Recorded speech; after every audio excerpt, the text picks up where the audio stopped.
This is the headline. I was a depressed tech exec, so I took an $18 an hour Amazon warehouse job during the company's busiest season. The headline goes on. It cured my burnout and gave me new perspective on the industry. This is a Yahoo Finance article. I'm going to cover several things here, and then I'm going to break this down. So I want you to process this article because this is him essentially writing a letter, and they publish it. So he goes to say, I really struggle with seasonal depression, something I've been dealing with for 20 plus years living in Seattle. I decided to step away and focus on getting better. After being unemployed for 6 to 8 months, I actually ended up feeling even worse. I was curious about robotization. I had to sound that one out first. Boy, that's not a word you say every day. What it's doing to our society and future of work, and I'd been convinced that robots would put us all out of jobs. So I decided to take a warehouse job at Amazon.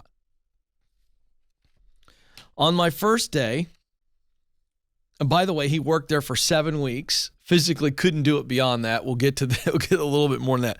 So I'm fast forwarding through his story. He makes $18.55 an hour at Amazon. He said on his first day, he was given a hot and cold compress. Yikes. Signs the work might be difficult. Some sort of sports drink, a COVID cloth mask with the Amazon smile on it, and 1 serving of pain medication. Is anybody else getting some World War II, Vietnam War movie vibes going on here? You show up at an Amazon and they give you a hot and cold press, a Gatorade, a mask, and 1 serving of Tylenol. Yikes. He said, contrast that with joining a place like Microsoft, where I got t-shirts and hoodies on my first day, or a place like Facebook where I got an iPhone Plus and a MacBook Pro on my first day. He goes on to say, at Amazon, I never once met my manager and no one knew my name. The most frequent name I was ever called was Peter. My name is Philip. Now, this is not an article where I'm going to just get all over Amazon again. He's just revealing some of this stuff. But remember, he comes to this Amazon warehouse job, unemployed for 6 to 7 months, a former CEO of an organization that he started, and he's burned out. He's fried. So he retreats to his home to recover and realizes he's even more miserable because he's not doing anything. Anybody heard that before? We're doers. We were born to be doers. We were born to be contributors. We were born to be makers. We were born to be servers. We were born to be creators. We were born to be influencers. Folks, this is in the soul. So he takes the job during peak hours. This is the peak season for Amazon, as you can imagine, is between Black Friday and Christmas. Okay? And skip ahead. He says, it lifted me out of my depression. I needed routine. I took the job because I was desperate for something to enforce regularity. And I was taking 28,000 steps a day and lifting 6 tons of packages. That was serious exercise. Thus the hot and cold press, by the way. They should have given him some Flexol 454 or some Bengay. Some sports cream. Couple ice packs, man. 28,000 steps a day, 6 tons of packages. I love the simplicity, though, of the job. In the white-collar jobs I'd had before, there was always an infinite pile of work to do with no hard cutoff times. I want you all to listen.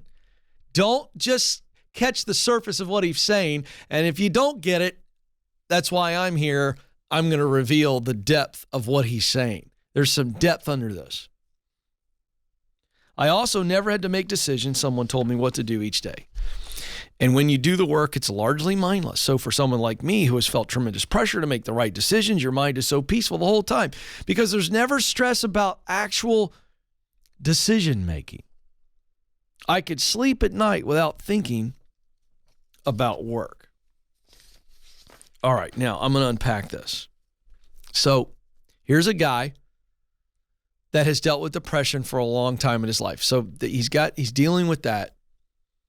He's in a super intense, high pressure situation. He was the CEO of an organization, a nonprofit, building free software for global health, and he'd ran it for 3 years. Okay, so I want you to look at the formula here of what's coming together. This is a dude who is working in a very, very missional role, CEO of a nonprofit for global tech, tech for global health. So it means a lot to him. He's a CEO. He's got a lot of pressure. He's already dealing with depression. It's too much. He needs to relieve the pressure. He walks away, stays home for 8 weeks, and becomes more miserable. Then he decides, I just need a routine. I just need to go do something positive. So he takes a warehouse job because he's kind of intrigued by it, but he knows he needs to be active. At the very end of it, he says, it cured me of my burnout. Why? Here's a guy that had a lot of pressure to make the right decisions. So he relieved all that decision making by saying, I'm just going to go do some instinctive work that he said was mindless. Then he says, there was no one telling me what to do. I just went and did the job. He's talking about autonomy. So understand this. When he gets back into white collar work, what he has to learn from this and what relieved him of the burnout was simply what he needed to be doing for himself, which is, you know what? I'm going to have autonomy. I'm going to remove the pressure. I'm going to do my best, and my best is good enough, and I'm going to do better tomorrow. That's the pressure we put on ourselves. No one else is doing that. You're doing it.